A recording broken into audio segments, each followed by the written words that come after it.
अस्सलाम वालेकुम जी दोस्तों, की हाल चाल है? ठीक हो? असी अज एक बार फिर तुहाडी खिदमत हाज़र होए हैं जी। तुहाडा मेज़बान हाफिज़ विकास एक बार फिर तुहाडी खिदमत हाज़र है। अज असी एक बड़े अहम टॉपिक नूं लैके डिस्कशन करन लगे हैं।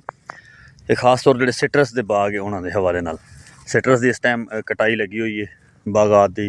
सिट्रस विच मौसमी, उस तो बाद फ्रूटर, किन्नू, शकरी, ग्रेट सारा कुछ ही आ जाता ना। मैं ज़रा सादा कर देवां होर तो इनकी अज कटाई लगी भी तो असी एक बड़ा अहम चीज़ा ना वो असी इग्नोर कर देंगे, जिस वजह तो सानू जिहड़ा पौधे बीमार हो जाते हैं, मसाइल के शिकार हो जाते हैं। वो बेहतरी की बजाय असी थोड़ा जिहा पिछे हो जाते हैं। ये तुहानूं मैं दिखाना एक पौधा जी, कटाई लगी है। ये जो सारा देखो तुसी अपने अखां दे नाल पे उन्हें कटाई की है। तो एक बार देख लो पुत ने। इस टाइम जिमीदार बिल्कुल खामोश होकर बैठ जाता फिर यार कटाई हो गई बस ठीक, जान छुट्टी हुण जे करोगे जो भी निज़ाम ना बाद विच करांगे। तो ये हुण तुहानूं मैं दसां जित्थों भी तुहाडा माल्टा टुटदा, करीब तो तुहानूं दिखा रहे हैं, जित्थों भी टुटदा उत्थे जिथे कटाई हुंदा उत्थे जख्म लगदा। तो अगर उस जख्म नूं, अगर उस कट नूं असी रिकवर नहीं करांगे तो फिर मसाइल इदां दे बनणगे। आ देखिया ना, इत्थों भी जख्म लगा, गूंद निकलण लग पिया ना। तो असी जो इनू नहीं गौर करांगे, नहीं ये तो कुछ ऐसी ट्रीटमेंट करांगे तो वो बजाए उतों नवीं शाख कढ़न दे पौधा उत्थे बीमार हो जाएगा। तो जिस वजह तो तुहाडी जिहड़ी उस बेहतर दे ख्वाब वो उत्थे खत्म हो जाएंगे।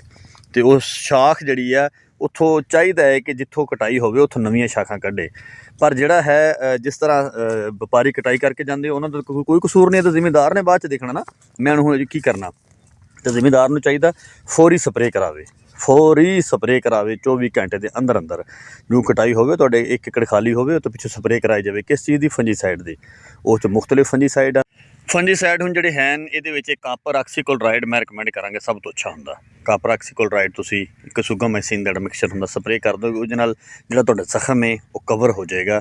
उहदे ते बिल्कुल जिहड़े है ना बीमारी अटैक नहीं कर सकेगी। उहदे विच जिहड़ा नमी है जज़ब नहीं होएगी, पौधे जी फंगस हवा च फिर रही होंगी पौधे में जज़ब नहीं होएगी, जिस वजह तो वो शाख तुहाडी सुक्केगी नहीं, वो नवीं लाकरां कड्ढेगी, नवें शाखां कड्ढेगी, नवे पत्ते कड्ढेगी। जो नवा जिन्ना पत्ता निकलना, जिन्नी शाख निकलनी उन्ने फुल लगने, जिन्ने फुल उन्ने तुहाडा झाड़ उन्ना सोहना, तुहाडी मतलब पैदावार तुहाडा सोहना बाग विकेगा। ये हो गया। तो ये जरा स्प्रे बिल्कुल नहीं भुलना। जख्म जो सानू लगता ना, कोई बंदा बगैर उन्होंने ट्रीटमेंट कराए फिरदा है तो वह फिर जख्म अपना खराब कर लेंदा।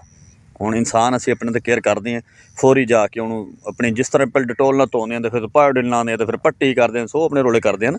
तो फसल भी इस तरह की बोल तो नहीं सकती, उन्होंने समझना है। तुहाडा जिहड़ा बाग आ बोल नहीं सकता, उन्होंने समझना है तो भाई उन्होंने पट्टी करनी है किस चीज़ की। वो फंजीसाइड तुसीं पट्टी करोगे किहड़ी? कापर प्लस कसुगामाइसिन, थायोफनेट की भी तुसीं कर सकते हो। पर पुराना ज़हर जरा एक कापर जरा बेहतर रह जाता। ये है जरा ब्रॉड स्पैक्ट्रम, ये ज़्यादा चीज़ों को कवर कर लैंदा।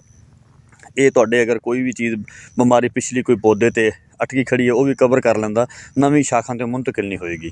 इसलिए मैं तो यही रिकमेंड करांगा तुसीं कापर प्लस कसुगामाइसिन स्प्रे करके तुसीं 20 एकड़ जिसले कटाई हो जाती है तुसीं हुण जिन्नी भी डोज कर लोगे ना बेहतर तो बेहतर, नुकसान नहीं होंदी ना। इस टाइम कोई शाख आ रही नवीं, ना इस टाइम फल लगा वा। तुसीं इहनूं 250 तो लैके 500 ग्राम 20 एकड़ तक स्प्रे कर सकते हो। 6 टैंकियां लाओ, 7 लाओ, 8 लाओ, तो इंशाअल्लाह तुहाडा शानदार जिहड़ा रिजल्ट तुहानूं मिलेगा। तुहाडे ये पौधे दी जिहड़ी शाखां जिहड़ियां है वो बेहतरीन ग्रोथ करनी है जदों ये टाइम आएगा। इसलिए अपने बागां दा ख्याल रखिए। तो ये जो टैक्नीकल थोड़े जे मसाइल होंगे इन्हों जरा मद्देनज़र रखियो। तो इंशाल्लाह फिर असी जी फर्टिलाइज़र जी अगली एक वीडियो इंशाल्लाह तुहाडे डिस्कस करांगे। फर्टिलाइज़र किहड़ी पानी चाहिए, किस टाइम पानी चाहिए, की फायदे होंगे ने, वो सारा तुहानूं उस टाइम जी निगहदाश्त पौधे की किवें करनी है, उन्होंने मैक्सीमम तुसीं प्रोडक्शन ते किस तरह लैके आना है। ये इंशाल्लाह नैक्सट वीडियो तुहाडे राबते च हुण इंशाल्लाह तकरीबन अगलियां 4 तो 5 वीडियो सिट्रस ते होणगियां। तो इंशाल्लाह साडे चैनल नाल जुड़े रहिए जी। बहुत शुक्रिया जी। अल्लाह हाफिज़।